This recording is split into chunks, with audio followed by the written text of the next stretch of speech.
आलेल्या पोलीस आणि मनपा प्रशासनाने सलग 7 तासांमध्ये 229 अतिक्रमणे भुईसपाट केली। 500 पोलीस आणि 150 मनपा कर्मचाऱ्यांनी दुपारी 12:30 वाजता सुरू केलेली ही ऐतिहासिक अतिक्रमण हटाव मोहीम ही 7:30 वाजता थांबवण्यात आली। मात्र याच कारवाईच्या विरोधामध्ये आज मुकुंदवाडी परिसरामध्ये आंदोलन केलं जात आहे आणि यावेळेला स्थानिक चांगलेच आक्रमक झाल्याचं दिसतंय। या ठिकाणी सध्या पोलिसांचा मोठा बंदोबस्त तैनात करण्यात आलाय। आपण थेट जाऊयात, आमचे प्रतिनिधी कृष्णा केंडे आहेत आपल्या सोबत। कृष्णा, काय नेमकं घडलंय? गुरुवारी रात्री 3 जणांवरती शस्त्रानं हल्ला केल्याची घटना घडते, त्याच्यानंतर अचानकपणे सगळंच प्रशासन ऍक्शन मोडवरती येतं आणि हे सगळं जे अतिक्रमण आहेत ती भुईसपाट केली जातात। आता या आंदोलनासाठी काही कार्यकर्ते जमलेले होते, मात्र तिथेच या ठिकाणी गोंधळ झालेला पाहायला मिळाला। काय गोंधळ झाला आणि तुमचा काय आक्षेप होता? साहेब, गोंधळ म्हणजे ज्या कार्यकर्त्यांनी गोंधळ केला हा प्रचंड दारू पिलेला होता। तो काही इथला व्यावसायिक नाही, त्याचा आणि आमच्या आंदोलनात काही हे संबंध नाही।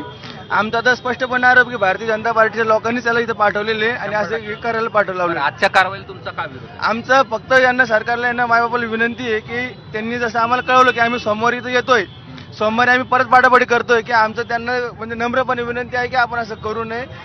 काल एकाही घरात साहेब म्हणजे चूल पेटलेली नाही अक्षरशः। आमची तीच विनंती की आता तुम्ही या जे झालेलं ते होऊन गेलं, आता आम्हाला जी काही नुकसान भरपाई तेवढी द्या, पण इथून पुढे काही पाडापाडी करू नका। दिल्या होत्या तुम्हाला नोटीस काहीच नाही दिल्या। 8 दिवस 15 दिवस त्यांनी सांगायचं काम होतं, ते आले सर आणि लगेच बुलडोजर लावले तर माणूस पसारा सामान कुठे काढतो, कोणी जेवतं, कोणी झोपेल, कोणी काही, तर लेकर बाळ रडायला लागले, भ्यायला लागले। तसंच त्यांनी बुलडोजर लावले आणि घर पाडण्यास सुरुवात केली। तर आमचं म्हणणं काहीच नाही, आम्हाला जागा द्यावा, घर द्यावा आणि त्यांना काय करायचं ते करून घ्यावं। आमचे 50 वर्ष झाले। काय काय अडचणी आहेत तुमच्या? काय तुम्हाला अडचण? आमची अडचण अशी आहे का आमच्या स्वतःच्या जागा असताना, आमची स्वतःची जागा असताना आम्हाला नोटीस नाही, काही नाही आणि मार्किंग लावली। अगोदर मार्किंग एक एकर जागेमध्ये आमची मार्किंग 100 फुटावर लावलेली होती। आज परत त्यांनी 120 फुटावर लावली। काय म्हणणं आहे तुमचं? सर, आमचं एवढंच म्हणणं आहे का तुम्ही आम्हाला जी शिक्षा नाही भेटायला पाहिजे ती शिक्षा आम्हाला बिनकामाची दिलेली या लोकांनी, मोदी सरकारने। आमचं एवढंच म्हणणं आहे का आम्हाला राहण्याची व्यवस्था करून द्यावी। हे अतिक्रमण आहे ना सगळं? अतिक्रमण बी आहे, तर मग तुम्ही आमच्याकडून इन्कम टॅक्स का घेतला? अतिक्रमण होतं तर हे तर इनलिगलच होतं ना, हे कुठं लिगल होतं? बरं, ते आम्ही लाईट बिल भरायचो तेव्हा पण तुम्ही आमच्याकडून लाईट बिल घेतले। एकीकडे लाडकी बहीण सुरू केली आणि दुसरीकडे त्याच लाडकी बहिणी योजनेवरती तुम्ही त्याच लाडकी बहिणीवरती अन्याय केला। इलेक्शन निवडून येण्यासाठी तुम्ही काय नाही प्रयत्न केले? वैष्णवी हगवणे प्रकरण झालं, ते तर हुंडा प्रकरण झालं होतं, तिथे तर एवढी मोठी सरकार होती। मग हे सगळं राजकारण मिळालेलंच आहे ना, गोरगरीब जनता कुठे जाणार आहे? आमचं एवढंच म्हणणं आहे का आम्हाला आमचे घराबद्दल घर द्या आणि रोजी रोटी आमची चालू करून द्या। या सगळ्या प्रतिक्रिया आहेत आणि नाही तर मग आमच्या सगळ्यांच्या अंगावरून बुलडोजर चालू, आम्ही मरायला सगळे तयार आहे। पण यांनी आम्हाला वेळ दिला नाही, नोटीस दिली नाही, सांगितलं नाही, हे पूर्ण सरकारची गलती आहे।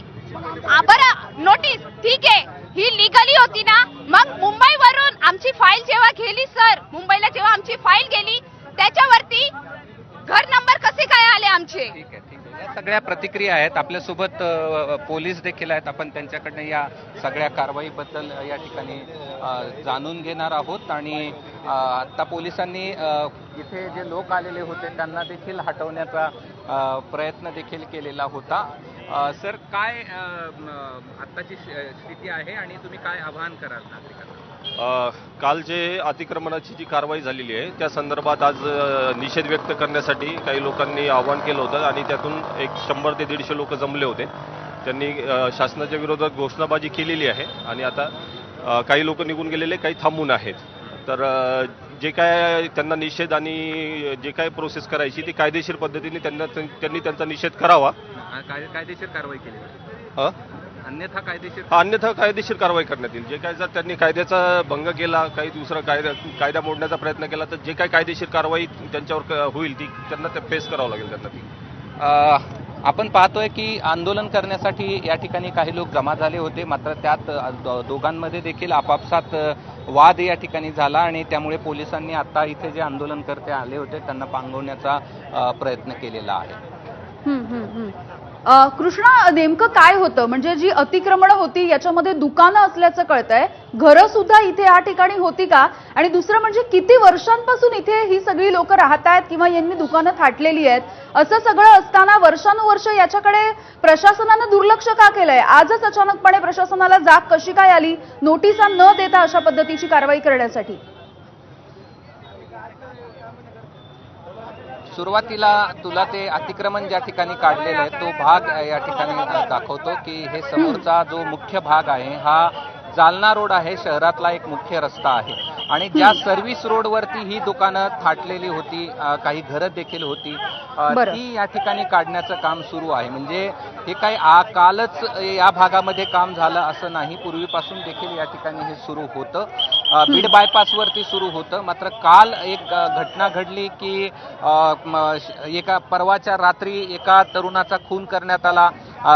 दुकानाच्या पाठीशी का लघुशंका करतो म्हणून त्याच्यावरती जे मटण कापण्याचं जे मोठा चाकू असतो त्यावरनं त्याच्यावरती वार केला गेला आणि यामध्ये एकाचा मृत्यू झाला आणि 2 लोक अजूनही त्यांच्यावरती उपचार सुरू आहेत. आणि यावरूनच जे दुकान होतं ते अतिक्रमणात होतं ते पाडण्यासाठी या ठिकाणी पोहोचले आणि मग हे सगळी जे बाजूची दुकान आहेत